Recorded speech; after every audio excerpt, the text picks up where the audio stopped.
Good morning, good morning, good morning, good morning mga kababayan.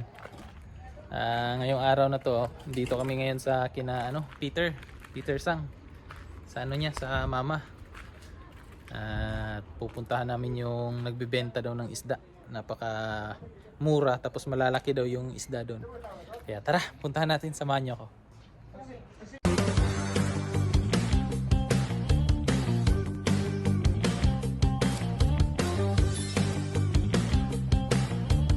Tigig Sansay. Munjuk be. Sabi ko, di mo manita. Di ba? Mahal ka. Ate may ganang kuradang. Kuradang. Kana boss, baon saan ang prutasa boss? Kaki. Kaki. Murag tisa sa ato. Oh.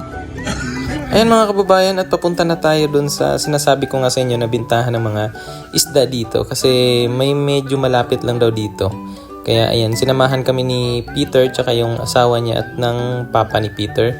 Pumunta kami doon at namili. Kung napapansin nyo wala yung dalawang kasama ko, si Franz at tsaka si Bam. Kasi si Bam nagkaroon ng masama yung pakiramdam niya, kaya nandun lang siya sa apartment namin nagpapahinga. Samantala si Franz naman, kasi linggo po yan yung time na yan, sumama po siya dun sa mama ni Peter. Nagsimba po sila, kaya ayan, kami na lang muna yung nagpunta doon at namili ng napakalaking isda. Makikita nyo yan mamaya mga kababayan, ang lalaki ng mga isda at mura lang yung mga price ng mga isda nila doon mga kababayan. Pero habang papunta tayo doon, i-enjoy natin yung ganda ng Japan. Ito palang pamilya ni Peter mga kababayan matagal na sila dito sa Japan nakatira. Si Peter nga po ay 20 years na po siya na andito sa Japan, kaya sobrang galing na po nila mag-Nihongo. At yung talaga, kumbaga si Peter kasi pang siya, kumbaga third generation na po siya, kasi yung mama niya yun yung second generation, kasi yung lola nila yun yung Haponisa talaga yun. Ayan, kung napapansin nyo po yung napakalaking bato dun, namangha lang kami dun na nakatingin sa bato kasi sobrang laki niya talaga mga kababayan. At naano kami kasi hindi nila sinira or hinayaan lang nila, or ewan ko, baka hindi nila kaya yun itibagin kaya hinayaan na lang nila. Pero sabi ni Peter mga kababayan na yung napansin daw niya dito sa Japan is yung pag may mga, halimbawa yung mga malalaking bato or mga sabi nga rin ng papa niya na yung kahoy, halimbawa pag nagpatayo ng bahay tapos may kahoy dun sa area na papatayuan mo, ang ginagawa daw nila is tinatanggal talaga yung puno, nililipat, pero hindi siya pinuputol, nililipat lang siya ng tanim. Kaya ayun, sobrang nila sa nature, sobrang maalaga yung mga Hapon sa nature.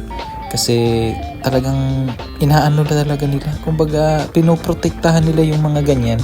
Kaya ang ganda, ang galing lang isipin, 'di ba?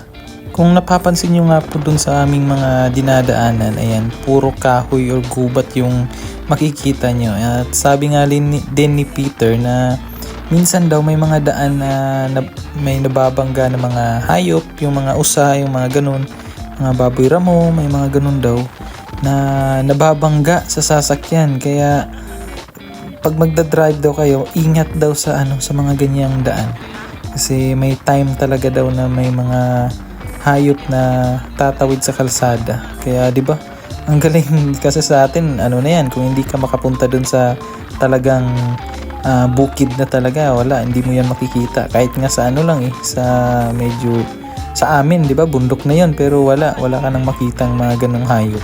Kaya dito sobrang saludo ko sa pamamalakad ng kanilang government dito sa Japan.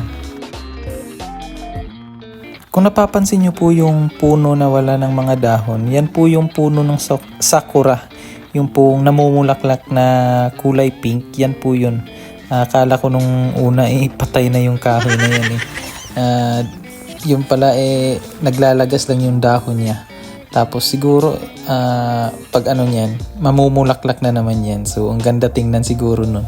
Kasi wala na siyang dahon makikita mo na lang, bulaklak na lang lahat. Kaya gusto ko din po yan ma-experience dito sa Japan. So pagdating ng mga ganyang time, ma-experience din natin yan.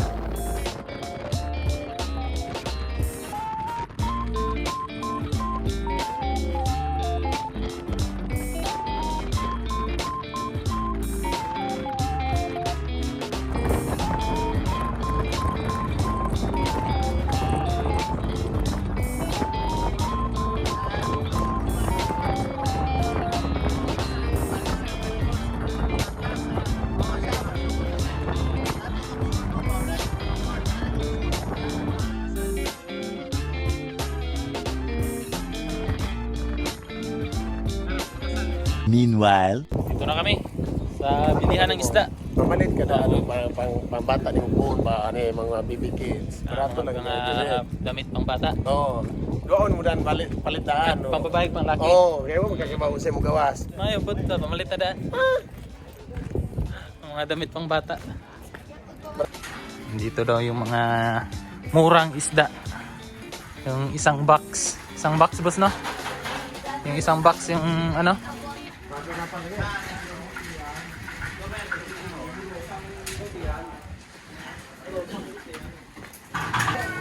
Ang daming mga ano. Ang daming binibenta. Hanapin natin yung ano.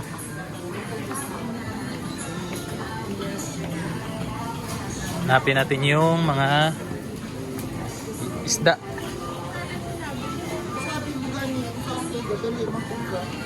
Ang daming mga ano dito mga kababayan, mga Pinoy. Mga Pinoy.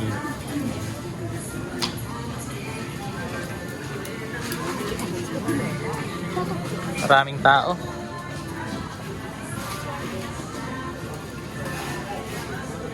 Ayan o, isda. Isda.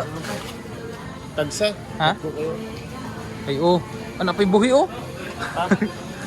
Tagsa man. Tagsa, di mo may kinahon pero Box ba?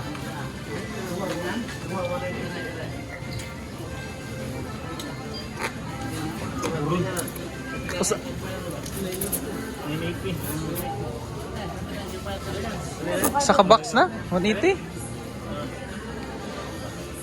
Ha? Sa box 180? Grabe. 90. Duta ni. Nga nang wala man niya dito sa mua. bisa nga sa namin. Ha? Eh, la. Quick. Teka ba naman? Ha? Sagada mo ni boss. Ha? Sagada mo. Ada po? Nagkahan mo. Turel? Asilingan ra. Dabaw nila. Nagdabaw po kula. Yata mo ba? Ito ka. Yan, mga isda oh. Presko. Dagko ay. Ayun, buhay pa oh. Oh, bitaw, di mo.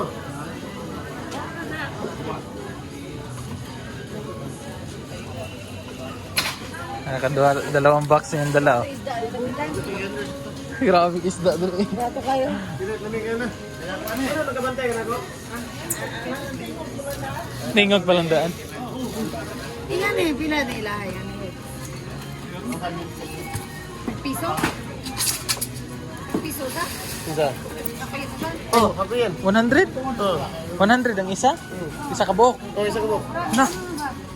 Nganong wala mo dito sa mukha eh. Kana. Oh. Siguro na madaot na magkuhan. Ah, dili ibutan o pulisan niyo mo. Diba, magpalit na ko ba? Pero unya pa manggod mo to ay. Ibutan mo mag-freezer. Ha? Ano ma? Nay, freezer ito. Palit ka no? Isa ka box no? Sa katong tulingan? Oh? Oh. Kakato na yung ite. Oh. Na may asin eh. Mga dito. Palit lang siguro kag isa guro. Bibili na lang ako ng ano, isang box mga kababayan kasi 980 lang ba? Mura na siya.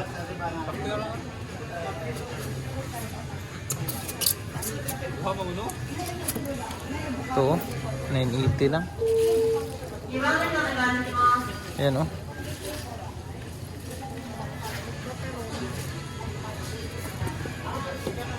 $980. Grabe ang mura. Isang box na. Ito. Ang isa lang ni. Ang isa. Isa di ka buok. Ang isa 100. 190. 1,980. Dili no, isang box 190. 980. Oh, ito. Isang box. Kato one box.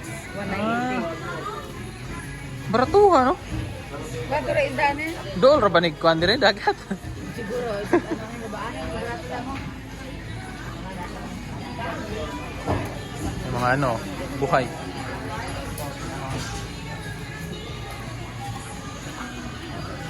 Ano, buhay. Buhay pa yung ano. Sarap dito mamili. Kasi mura yung mga ano nila, isda. Galing. Ito shrimp oh. Shrimp. May mga shrimp.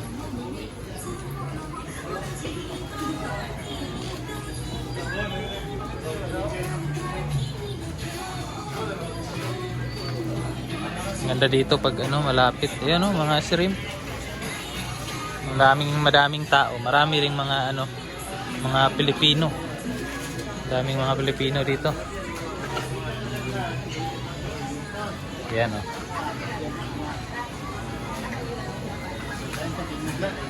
Sa maning itlog ani. Itlog man no? Oh. Itlog siya. Itlog di ba? Oh, itlog siya.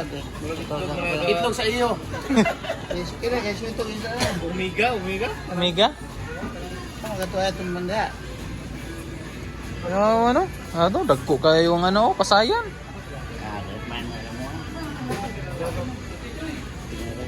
Yung mga ano nila. Ang galing ah. Grabe ka mura yung mga bilihin dito. So, talong. Tag 300. Yung pichay tag 180. May mga ano pa doon, mga prutas. Ano? Ito yung mga nabili oh. Isda. Laki ng isda. Grabe. Pakamura. Ito pala mga kababayan yung ano, yung mga buto ng bulaklak, no? Ganito na lang bilhin ko para kay mama. Yan oh, tag 100 yen. Oh. Para hindi hassle. Si mama na bahala magpaano niyan. Magtanim. Nakita lang namin dito eh. Yan, may mga ano pa, may mga sa gulay. Di ba? Ang gandang bulaklak to. Ito. Ang ganda siya. Bulak ba? No? Nara day liso lang no? Na. Pero liso na tubuan sa ako, no? Kini? Parang mahirap daw patubuin sa atin. So, ayan. Uwi na kami. Meanwhile, Ayan, isda oh. Iihaw. Di pa gumawa ng Ayan. May ano pa yan eh, may kinain pa. Ayan Mo ni gikaon ha. oh. Oh, gikaon. Dalawa sa isa ka. Dalawa. Dalawa. Dalawang ano laman. Oh, sa isa ka. Grabe. Bibig. Amo nang Oh. nagdagmay. Oh. Oh. Tamban oh, tamban. Oh, paon nila. One oh, nay lang ginako. Ito na. Ihaw yan, ihaw. Ihaw, may ano na dito. May... Yan o.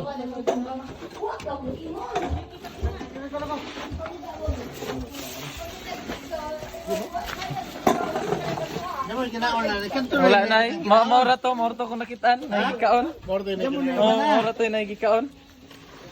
Wala na na. Mga kilawan, naman palit eh. Wala na. Awa dyan, Barilison. Na, may barilison dito. Oh. Hindi ka na mga lukos ba? Ay, no, cos. Dili mo Hindi ka nukos. Oo. Isda o manok, yun na. Ipahoy. Sa screen ba? Diyan ka man, tipuon sa tanan. Bastos. Agusa ba tawagin? meanwhile, Oh. Bali, among kwanjag. Ano ta, on road lang ta. Lingawa to trail no, lumia uban ay. Ano, huwag kayo mong dala na. Ha?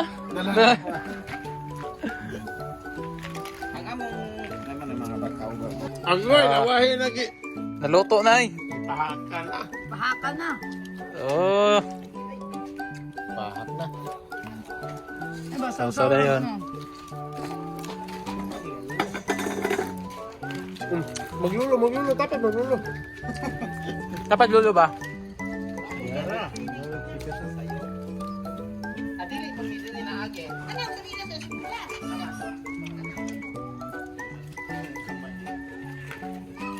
Wala lamig taon na yun. Maglulo ba?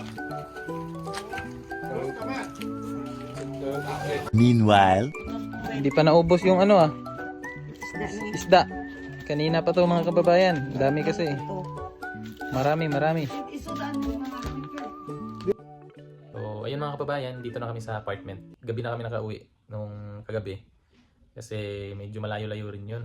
At nagprito ko kagabi ng yung mga pinamili namin na isda. Prinito ko yun kasi hindi nagkasya sa freezer. So, para matagal siya masira, prinito ko na lang para pag baunin sa trabaho, kuha na lang. Tapos panglagay sa gulay, ulam, panghalo, di ba? Pero may dalawa akong tinira doon sa freezer. Yun yung nakasya doon kasi may mga karne din eh. Kaya yun lang yung nalagay ko doon. At least save na tayo pang isang buwan na siguro yun. Pang isang buwan na ulam na yan natin mga kababayan. Pero makasave tayo dito sa Japan, di ba? So, ayan, hanggang doon na lang yung video natin. At pasensya nyo na at di natin natuloy yung vlog natin kagabi. Kasi nalubat yung cellphone ko. Hindi ako nakapagdala ng charger. Kaya ayan, ngayon lang ako nakapag outro. So maraming salamat po ulit sa inyong pagsama kagabi. At hanggang sa susunod mga kababayan, maraming salamat po.